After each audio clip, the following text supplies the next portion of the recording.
You make under 70K days a year in 2026? Then you have less room for financial mistakes. Not an insult, it's math. Lose $5,000 because you thought your crypto tip was guaranteed. That's almost a year of grocery money gone. And most financial advice online isn't built for you. It's for people with margin, the kind who can survive a bad investment, lose 10K, and call it tuition. In 2026, if you're under 70K, that 10K might as well be your AI-powered coffee subscription for the year. Gone. Lose 10K chasing the next big thing? That's not tuition. That's 12 months of survival vanished. In 2026, most households under 70K have less than 3 months of liquidity, many less than 1. Market volatility is through the roof. Interest rates aren't zero. And yes, AI subscription services are now taxable. Cheap money isn't flooding the system anymore. Yet the advice hasn't changed. Buy the dip. Take calculated risks. Be aggressive while you're young. Sure, if you enjoy bankruptcy lessons disguised as motivation, calculated with what buffer? If your financial plan is based on hope, that's a problem. Hope is not a risk management strategy. It's an emotional coping mechanism. Here's the uncomfortable part. Under 70K, a car repair isn't an inconvenience. It's a portfolio-level event. Your cousin's emergency surgery? That's not noise. That's 3 months of take-home pay gone in one phone call. This is where most people quietly lose money, not in dramatic crashes, in small, repeated miscalculations. Playing a game they aren't capitalized to win. You don't need motivation, you don't need hype. And you definitely don't need someone telling you to leverage your rent money into the next AI moonshot. You need a framework that matches your income level, one that builds a floor before it chases a ceiling, one that reduces fragility before it talks about upside. Because under 70K, optimism doesn't pay bills. Optimism calls the tow truck. And if you don't get it yet, congratulations. You're already playing with fire your budget can't survive. Let's position this correctly. No judgment. Your income isn't a moral score. It's a constraint. If someone drops 50K at work, that's unpleasant. You drop 5K and your car payment is due tomorrow. That's catastrophic. Welcome to 2026. If someone makes 250K lows and their portfolio drops 40%, it's unpleasant. If you make 60K and don't have 6 months of expenses in cash, that same drop can change your life. Strategy has to match income level. Below 70K, survival margin beats returns every time. You don't win by chasing hot stocks or crypto tips. You win by staying in the game long enough for compounding to actually matter. Not returns, margin. My friend in Ohio made 60K a year. Last year, he got hyped by a hot crypto tip, promised 10x in weeks. He threw $4,000 at it. 2 weeks later, gone, just like that. Suddenly, his car insurance was overdue, rent was due, groceries were thin. For 2 months, he survived on instant noodles and bargain brand cereal. He tells me now, with a laugh, but not really, that the only thing that flipped was his mood. Not exactly the financial thrill he expected. And in 2026, when AI apps push more signals than you can track, that kind of mistake will happen faster than you can say, margin call. If you have $5,000 invested and it earns 10%, you made $500. That's nice. If that same $5,000 is your only liquidity and you lose it chasing a high conviction idea, you just lost optionality. You lost breathing room. And breathing room is everything at this level. The market's volatile. AI-powered trading apps everywhere. Tax authorities now consider remote work perks taxable. Your margin for error. Thinner than ever. Your biggest risk isn't a 5% dip in the S&P. It's a car repair, a medical bill, a job loss that forces you to liquidate investments at the worst possible time. This is where most people get it wrong. They focus on maximizing growth before minimizing fragility. They build the second floor before pouring the foundation. Resilience comes before wealth. Because if your system collapses under minor stress, it's not an investing strategy. It's a gamble with good marketing. So we don't start with, how do I get rich faster? We start with, how do I become hard to break? Below 70K, the goal isn't to win big, it's to avoid ruin long enough for compounding to actually matter. And most people skip that step, then wonder why they keep starting over. Let's do the real math, not the optimistic version, the 2026 version. You earn $70,000 a year. Sounds solid, on paper. After federal tax, state tax, Social Security, Medicare, you're not keeping 70Ks. Depending on where you live, you're landing somewhere around $52,000 to $56,000 net. Let's call it $54,000. That's $4,500 a month. Subtract essentials, rent, utilities, car, health, groceries, debt, and you're left with maybe $700 discretionary. That's your breathing room. From that $700, you're supposed to build an emergency fund, invest, save for retirement, replace a laptop when it dies, visit family, handle life. Now let's stress test it. $2,000 car repair hits. Boom. 3 months of breathing room gone. And yes, that includes your mandatory AI subscription and annual cloud storage fee. Thin buffer? Check. And don't tell me you'll just work harder. In 2026, burnout is a medical diagnosis, not a badge of honor.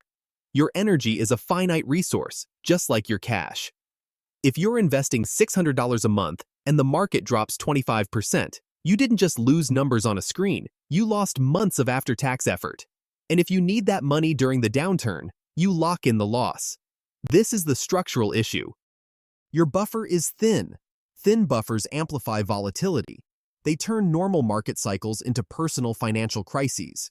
So when someone says, just be aggressive while you're young, ask yourself, aggressive with what liquidity? If your plan ignores real taxes, subscriptions, and 2026 costs, it's not strategy, it's hope in a fancy suit. And hope is expensive when your margin is microscopic, and optimism is expensive when your margin is small. Now let's talk about what usually happens. You realize your margin is thin, and instead of protecting it, you try to accelerate. You feel behind, so you reach for speed. First mistake, high-risk investing too early. You throw $2,000, your emergency fund starter, into some 10x opportunity you read about online. It moons for a day, you feel like a genius. Then the next morning, it's down 40%. Suddenly your savings aren't a cushion, they're a crime scene. Welcome to the real cost of early overconfidence. Then the market shifts, and suddenly 3 months of savings disappear in 3 days. Second mistake, crypto gambling. You're not investing, you're gambling. Ask yourself, if 50% of your cash disappears overnight, do you sleep or do you cry in your bathroom at 2 a.m.? Third mistake, options trading with no foundation. Leverage on top of limited capital is structural fragility. One wrong expiration cycle and you reset your financial clock. And the quiet one? Ignoring debt. Carrying 22% interest debt while hoping for 10% market returns? That's like filling your leaky boat with champagne instead of water. Fun? Sure. Smart? Not so much. Here's the real issue. Wrong order of operations. Speculation before stability. Leverage before liquidity. Returns before resilience. Below 70K, sequence matters more than upside. Get the order wrong, and even good ideas won't save you. Here's the principle nobody talks about. Order of operations. Think of your finances like a building. You don't start with the penthouse. You start with the foundation. Step 1. Stability. Cover the basics. Rent, food, utilities, debt. Enough cash to survive a few months if life decides to throw you a surprise like a broken furnace or a sick cat. Without this, everything else is just pretty wallpaper on a cracked wall. Step 2. Protection. Emergency fund. Insurance. Safety nets. Yeah, it's boring, unsexy. But try telling that to your bank account when the car dies and you have zero liquidity. Spoiler, it won't wink back at you. Step 3. Growth. Time to pour money into retirement accounts, index funds, ETFs, controlled, repeatable, so boring it should be illegal. But this is where compounding quietly becomes your best friend while everyone else chases fireworks. Step 4. Fun money. Options, crypto, side hustles, but only after your floor is solid. Otherwise, your fun is just the fast lane to bankruptcy. And trust me, Watching your money evaporate is less fun than it sounds. Most people reverse it. They chase high returns first, hoping life won't interrupt. They gamble on growth, ignore protection, skip stability. And when the first shock hits, they're out. The hierarchy is simple: stability, protection, growth, speculation. Skip a step, and it doesn't matter how smart you think your trades are. If your plan relies on picking the right stock just to stay afloat, you don't have a plan. You have a prayer. Below 70K, the sequence matters far more than the upside. Because without a floor, even the best ceiling collapses. Step 1. Protection. If your financial foundation is shaky, nothing else matters. For people under 70K, this isn't optional, it's mandatory. First, emergency fund. 3 to 6 months of cash in an account you can actually touch, not crypto, not some shiny ETF, real cash. Because when the car dies or the furnace blows, your digital dreams won't fill the gas tank. Liquidity isn't boring.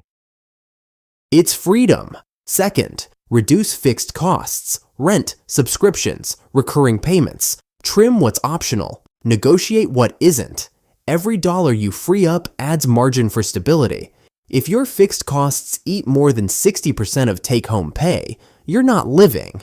You're a pass-through entity for your landlord and the bank. Third, insurance, health, car, renters, maybe disability. Yeah, it's boring, but tell that to your bank account when $4,000 disappears overnight. Spoiler alert, it won't forgive you. Fourth, kill toxic debt. Credit cards at 22%? Payday loans?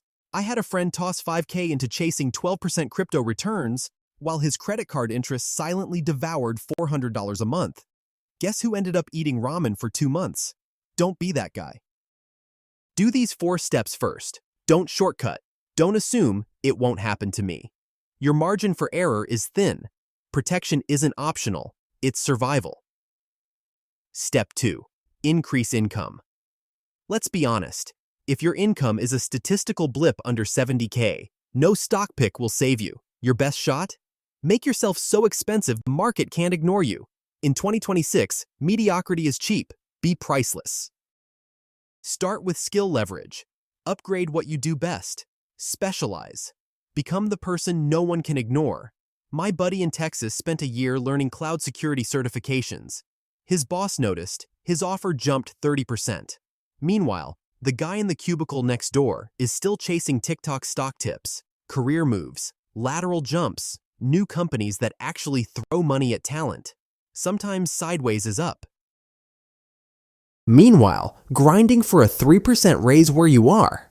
Cute. Negotiate your salary. Seriously, ask for what you're worth. Most leave thousands on the table because of fear. Scared? Good. Use that fear to fuel the ask. Strategic side income, not get-rich online overnight schemes. Freelancing, consulting, tutoring, real dollars for real work. Every extra $500, $1,000 per month buys more margin than a 10% annual market gain. If your income is small, don't try to outsmart the market. Out-earn it first. Margin comes from skill, leverage, and strategy, not hope. Step 3. Smart investing. Now that your foundation isn't collapsing, you can play offense. But most people see a few thousand saved and suddenly think they're Wolf of Wall Street. Leverage, derivatives, crypto fads. Welcome to the fastest route back to zero. I learned this the hard way in 2016. Lost 3K thinking options were fun. Complexity is just risk wearing a fancy suit. Under 70K, your investing should be so boring it makes your brain yawn. If your investing is exciting, you're doing it wrong. Excitement is for people who like losing money in Vegas. Wealth is built in the silence of a spreadsheet. Index funds, broad market exposure, low cost, low drama. You want to sleep through a crash. You don't want to check your phone every hour hoping your hot pick didn't evaporate. Index funds first. Low cost. Diversified. Broad. Not the AI meme stock your cousin bragged about. Not some microcap crypto. You're not trying to impress Instagram. The market works, slowly but reliably. Keep it simple. Complexity doesn't make you rich. It makes you cry at 2 a.m. No options, no leverage, no gambling with your only lifeline. Not yet, at least. Automate. Set it. Forget it. One friend of mine manually transferred every month, panicked during every dip, sold low, bought high. $0. Automation beats emotional heroics. Think long-term. You're not surfing waves, you're planting a forest. Compounding does the heavy lifting while you keep your head down and your margin intact. Skip these principles and chase quick wins, and you're not investing, you're gambling. With a thin margin, gambling is exactly how people quietly destroy years of progress. Step 4. Mindset shift. Here's where most people quietly sabotage themselves. Mindset. Mindset is where most wipe out before they even start. What 50K strategies won't save a 60K paycheck? Trying to flip it? Congratulations, you just bought a first-class ticket to Panicville. If you're under 70K, your focus isn't flashy returns. It's resilience, stability, margin. Wins look like a zero-balance credit card, a paid-off car, a 3 to 6 month emergency fund. That's your floor. That's the foundation that lets you survive a market crash or a surprise medical bill without wiping out months of progress. Over 100K? Now the game changes. You can play offense without fear. Your survival isn't at stake. You're buying optionality, not stress. The psychological trap is what I call the psychological exit. Your buddy just got a 120K job, drives a Tesla, and suddenly your 3-month emergency fund feels like poverty. That panic makes you chase returns you can't afford. Stop. Breathe. You're not behind. You're in the construction phase. Survival first. Growth second. Speculation last. Play someone else's game without the margin to survive? That's not ambition. That's a front row seat to stress. Don't sit there.